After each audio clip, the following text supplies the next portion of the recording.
来了。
langening kalangnya naklar banda muncar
lengeng driya mangu-mangu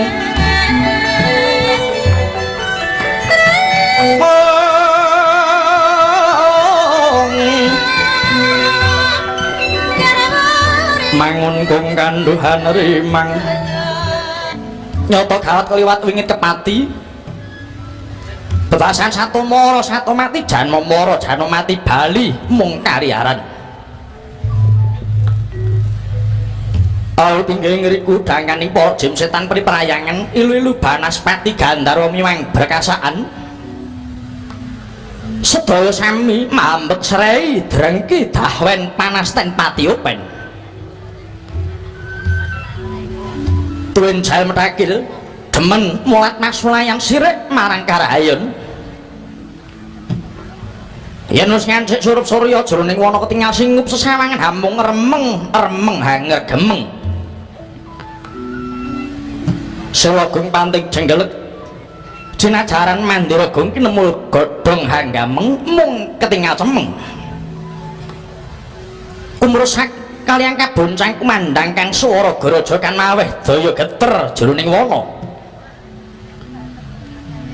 waneh-waneh swara peksi kang sobeng wanci ratri nenggih kolik tuhu lan koko beluk bilulungan solai loro mangsan enggak tebian kapiarsa panggemprong ing singa barong sarta pambang ing Srenggala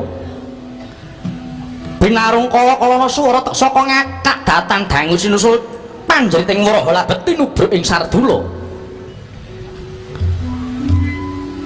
ing tata gelar wujud wana wasa ananging sejatine tuhu puniku kedatoning dewa panggoda pangrencana ingkang awisik sang Bathari Durga inggih Pandya Bathari Permoni nuju hari malam sukra cemengan wancine wis madya ratri Hyang Permoni kepareng lenggah munggo ing sela kumawasa hasemek roning raja mala kayap waradi setan janggitan wedhon jrangkong waru doyong miwang wewe hidrah lenggaira sang Bathari sinongsengan sutra jingga cinawi kencana cinawi sang ganten dalah pakecowan datan kantun padupan geng kumendeng angubar miwang ratus kang mangambar dereng tangu sang Bathari Durga lenggah kedadak swaning narita saking pamanggantungan inggih Prabu Kudayatma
lakuning lekas kita linuding kidung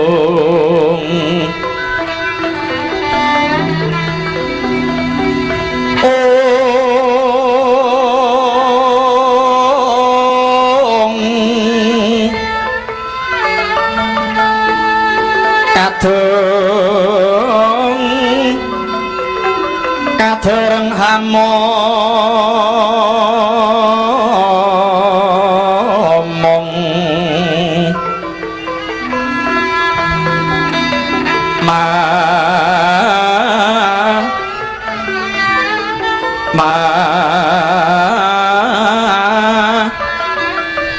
mun manah rahayu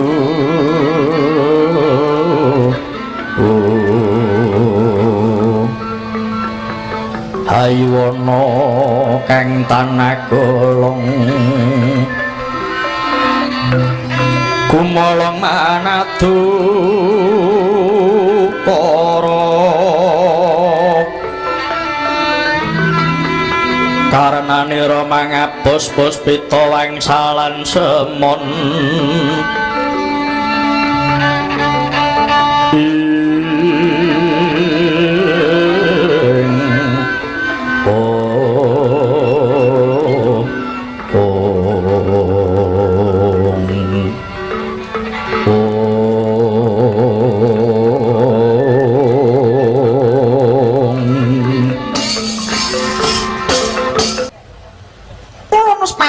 iki Prabu Gudayat mengesuan oning kayuwangan dandang mangure mengko tangger Gudayatma padha kanthi rarja sowan kita ning ngarsa ulun kula Gudayatma lho inggih Pandya Bathari lulus Raharja sowan kula niskala mboten langkung pangabekti kula nggih kunjuk wonten sahandhap padha paduka Sang Bathari. Iya yang ngger Godha Kumara lontama pangabektimu Gudayitma. Kena tak arani janur gunung diri kita marak ing ngarsa ulun. Ana wigati apa kula tumuli matur ya ngger Gudayitma. Lho nggih Pandya Bathari. Sowan kula ngarsa paduka kejawi kula ngaturaken sungkem. Ingkang sakelangkung wigatos meninggih kula badhe nyuwun tulung wonten ngarsa paduka Sang Bathari. Nyuwun tulung babakan napa nggih? Duh Bathari. Ora ngisen menapa menawi kula ngaturaken isin ing manah kula. Ora susah dadak nganggo isin ya nggih. Ngayuwangen kene iki tembung isin kuwi ora ana. Sing ana mung tembung aku butuh kae kudu kelakon mengkono ngger Gudayitma. Lah dalah. Iya. Menika naminipun sami kaliyan adeg-adeg kula Sang Bathari. Mula aja dadak nganggo tida-tida rasamu mara gage matura ya ngger Gudayitma. Ngaten Sang Bathari. Wiwit kula tasih gesang wonten ing negari Ngalengka. Ngantos bondo kula tapes madya bala kula telas. Namung labet sami sabiyantu dhateng kula murih kasembadan anggen kula garwa Bathari Widawati. Namung kanyatan nadyan sampun nelasaken Bandaraja tuwin nyawa ewa semanten kula babar pisan dereng saged lenggah jejer nyanding dhateng Bathari Widawati. Sang Bathari nadyan kula sampun abadan sukma nanging gegayiwan kula tetep boten luntur. Inggih menika kedah saged nggarwapun Widawati kala wau. Sampun marambah makaping anggen kula mbudidaya tuwin daya upaya. Namung nyatanipun tansah gagal wigar tanpa karya sabab menapa? Inggih labetipun alang-alangi kalian munyuk pethak pun nanoman ingkang nggo sapriki dereng mudhar. Ingkang menika Duh Bathari mbok inggih wonten parang paduka Sang Bathari paring iguh pratika utawi cara kados pundi supados kula kasembadan garwapun Widawati ingkang samangke sampun manitis dumateng putri Mandura ingkang nami pun Sembadra Sang Bathari. Kula pitados dumateng iguh pratika paduka tartamtu mboten badhe mindha damel mesti kelampan sedya kula Sang Bathari. Hong tete Wangkala Ludra kula Gudayitma lho kula. Banget ing panarima ulun dene semono kang dadi kapitayanmu marang jeneng ulun. Iya to ngger Gudayitma. Wong nyatane jeneng kita karo ulun iki padha-padha ling reridu marang titah. Kang mangkono ulun bakal kabotan maringi marga lan sabiyantu murih kasembadan kang dadi sedya kita Gudayitma. Lah dalah. Iya lajeng. Ngene ya ngger, tiwas kebeneran. Wektu iki bakal ana sapatemon pangarsaning para kawula kang mapan ning Karang Kadempa. Mula kula Gudayitma kita manunggala wae marang salah sawijining pangarsa mau. Raganing pangarsa kang wis tok nggo wadah mau tumuli nggonen piranti mateni marang ngalang-alangi karepmu yaiku sing Anoman. Malah ora mung Anoman wae ya ngger kang sira pateni.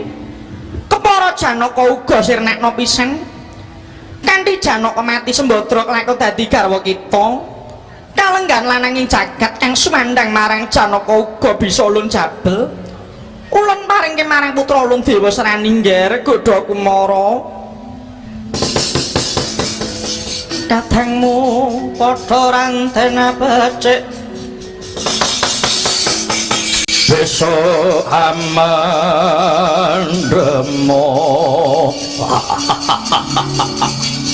baris kang prayitna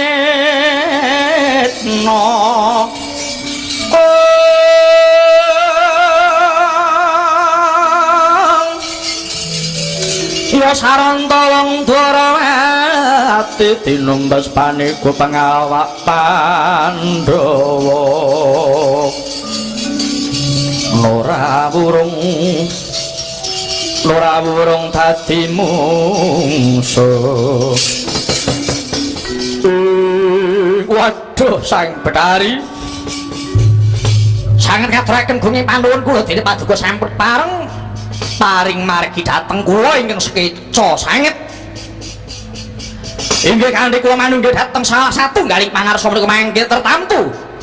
Mboten badhe konangan kalian buat dia selek pun anoman. Kepara kula saged mecahi piyambakipun. Gandeng sampun traca dawuh paduka Pandhi Betari kepareng. Kula nyuwun pamit tumunten nindakaken dawuh paduka. Namung mawantu-wantu kula nyuwun tambahing pangestu mugi lebeteng karya lampah kula Sang Betari. Yayang ngger Godayitma ulun manggal puji santi durga sembada kala wibawa jaya nggon kita ngrusak bangsa Godayitma.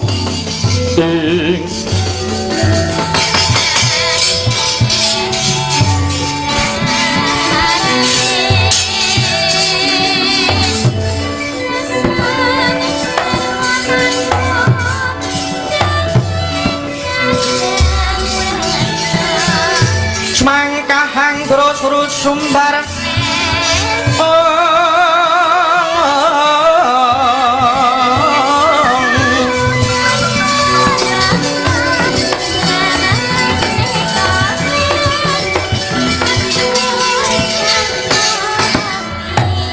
Kula Jaramaya wonten dawuh buke Si Raja Keri ngger sabiyantu marang Prabu Godayitma Jaramaya nak nangis saking dawuh kepareng kula nyuwun pamit buke sing ati-ati ya ngger.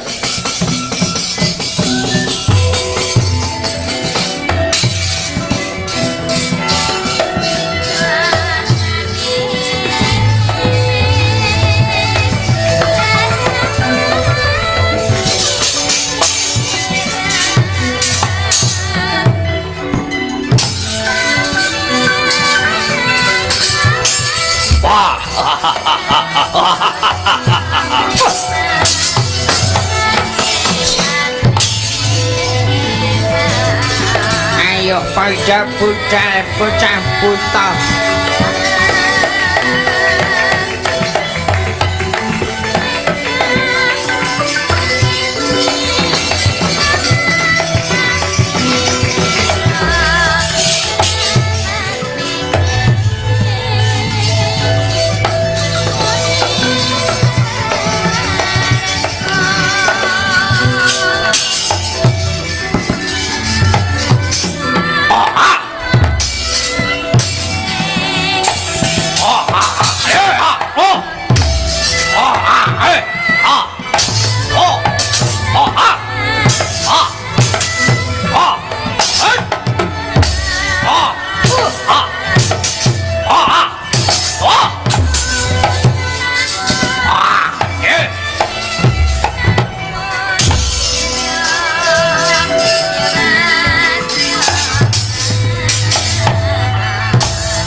Siker tencut gumregut nyembat watang ngarabasa mungsa sangkep jojo kantaran bau sayakti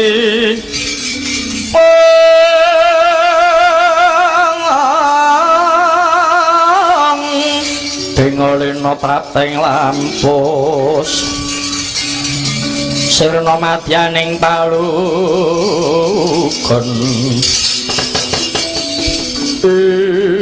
waduh kandhek barisaning wadya sawing dandang mangure papak wong cendhek cilik bringose kandel waduh parat ngaku sapa jenengmu Santana Durawati Satria Lisan Pura Setyaki aranku bali takon sapa jenengmu ya muri saking dandang mangure Prawira Sandi aranku Prawira Sandi ya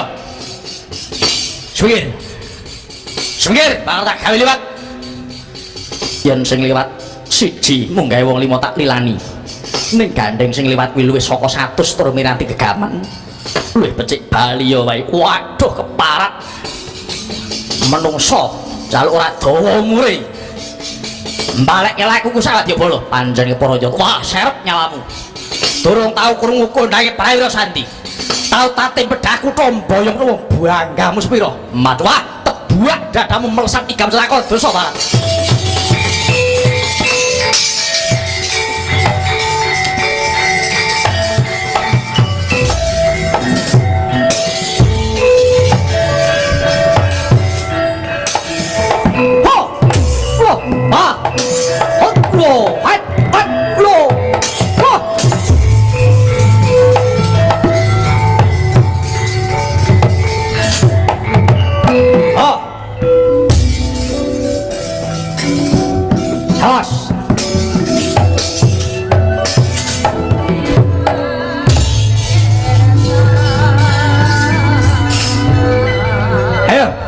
sore di barat ungalo dadamu yo wah hot biar kowe ya hot wah hot mati kowe oi ki jalu ai biar kowe hot mati kowe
Lihat, ayo.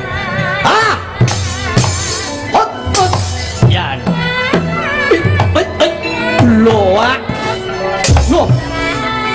Menung 100. Ah, hot, hot, ah, hot, ah, hot, ah, ayo.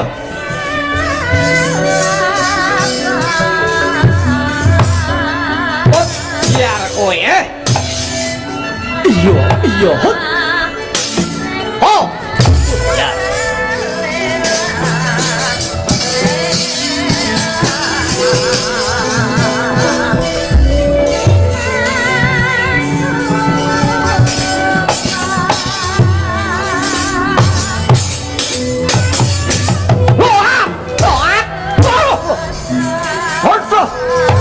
Wah, baru mati aku. Wah, wah, wah.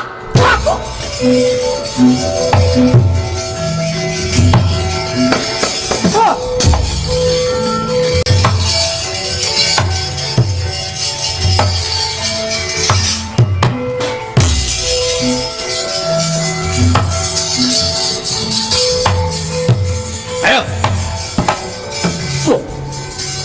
Metu saka bumi parat. Ayo. Nganggo sisik soe. Antarja, Antarja. Ya. Kumandang garbo. Ayo, ayo. Hot. Oh, pati kowe. Oh, pati. Oh. Hot lo, wek. Dian lo, ah. Lunyu. Ayo betul. Has. Oh. Oh. Hot. Aku. Lo. Ah. Oh. Kuat ya. Hot. Oh. Oh. Oh. Wah. Melonyok raimu parat.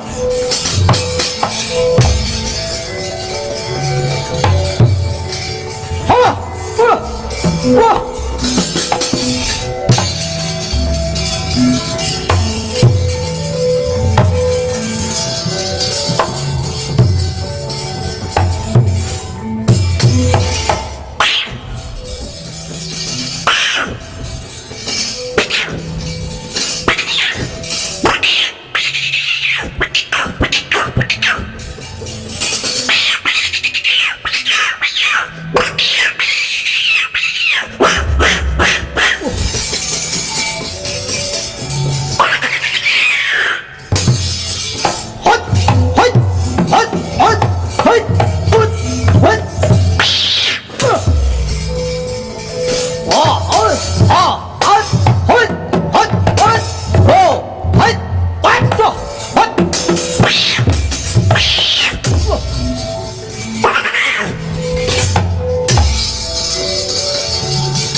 Mundur gulungan genderamu bongkono kamanmu aja semelet ngarep pikala Durgangsa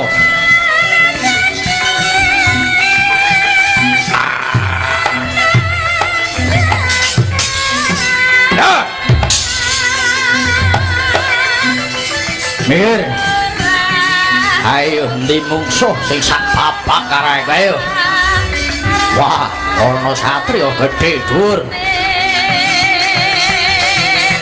sapa em Warakudara iya mung kare aku karo kowe maju ya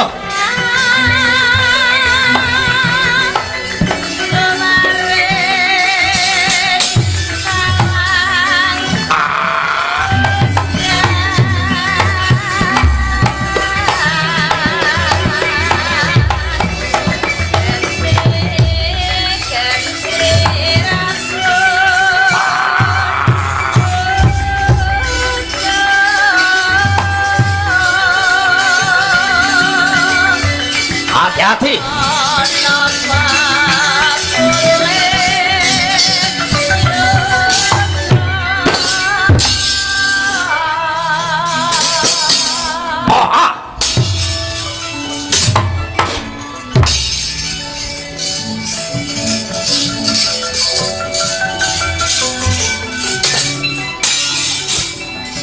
wah Warakudara maju ya kala Durgangsa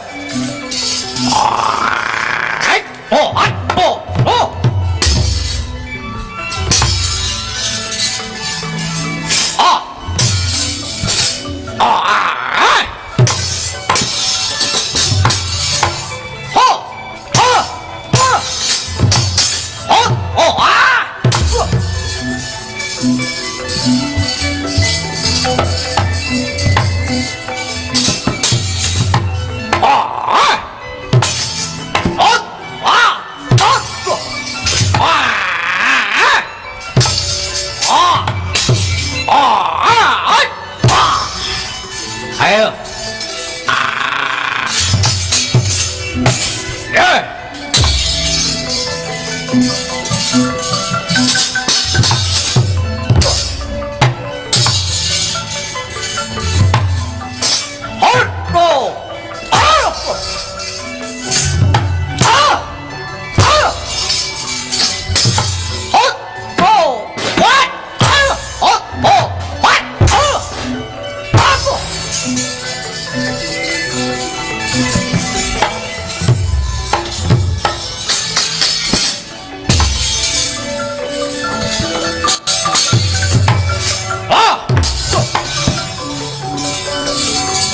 ya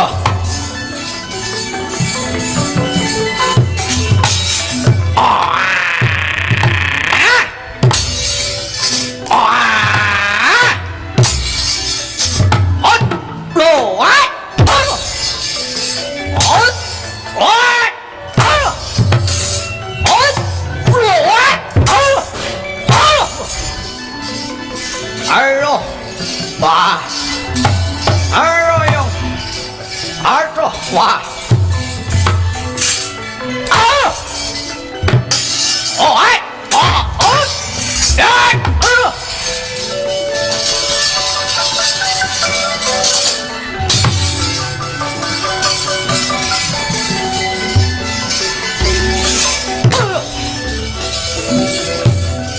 Ya.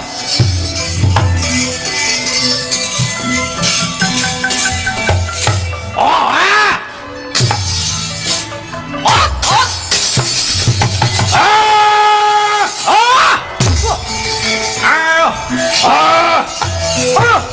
Wah.